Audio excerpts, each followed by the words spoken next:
FIR में translate हो जाएंगे। मेरे पास सफिशिएंट IOs हैं। बिना लाग लपेट के बहुत सीधा बोलता हूँ मैं।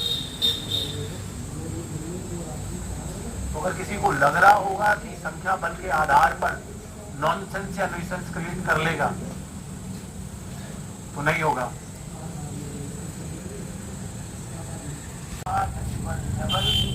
आपकी गाड़ी में कितने दिए हैं, कौन एक कॉलम के ऊपर चढ़ के नाच रहा है, कौन ऐसी हरकतें कर रहा है जिससे धर्मशेषी भावना कैप्चर होगी।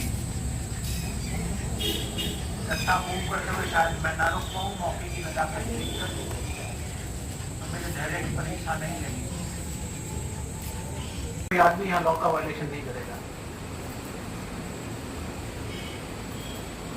यहाँ कुछ मोहल्ले हैं जहाँ जुलूस निकालने को लेकर, कई सारी चीजों को लेकर कुछ सेट परंपराएं हैं।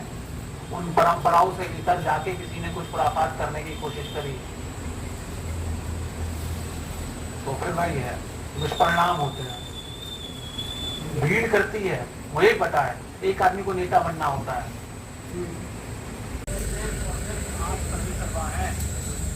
डीजे का वॉल्यूम का मीटर कहाँ तक जाएगा ये आप तय करेंगे।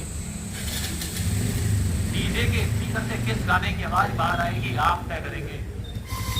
और अगर आपको लगता है कि आप में उतनी हिम्मत नहीं है, किसी जत्थेदार ने आपको हुक्म किया है उसकी बात को ना करने की, तो आप उसके जत्थे के साथ मत जाओ।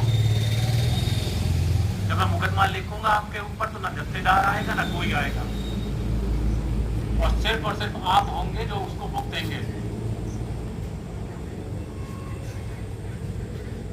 तो आप उस क्लैरिटी के साथ जाइएगा। किस तरह की तैयारी की जा रही है? जिस तरह से कल है पूरी डायरेक्शन दिया गया है सर, कितने लोगों को पाबंदी किया गया है और किस तरह से कैंप वगैरह की व्यवस्था की गई? देखिए, कावड़ यात्रा के दृष्टिगत जो सभी मूलभूत तैयारियां हो सकती थी हमने पूरी कर ली हैं, जिसमें कि जो मेन रास्ते हैं उसमें जो एक्स्ट्रा मजिस्ट्रेट्स की ड्यूटी लगानी है, 3 मेन रास्ते हैं हमारे, उसमें एक्स्ट्रा मजिस्ट्रेट्स की ड्यूटी लगाई है। कुल 7 थाने तहसील के अंदर आते हैं, उसमें 14 मजिस्ट्रेट्स की ड्यूटी लगी है, तो उनके द्वारा सतत इसकी निगरानी रखी जाएगी। इसके अतिरिक्त जो बेसिक और सुविधाएं हैं जैसे कि पानी की, बिजली की, लाइट्स की, ये सब हमने उपलब्ध करा दी हैं और सभी जगहों पे CCTV कैमरे के माध्यम से निगरानी रखी जाएगी। कुल 200 CCTV कैमरे इंस्टॉल्ड हैं और सभी मंदिरों में भी हम कैमरे इंस्टॉल करवा चुके हैं और जो शिविर हैं उसमें भी कैमरे हमने इंस्टॉल करवाए हैं। इसके अतिरिक्त करीब 350 लोगों को सुरक्षा के दृष्टिगत बाउंड डाउन भी किया गया है और जो और तैयारियां हो सकती थी जिसमें हमने जो मुख्य मार्ग है उसमें जो अतिक्रमण है उसको हटवाया है।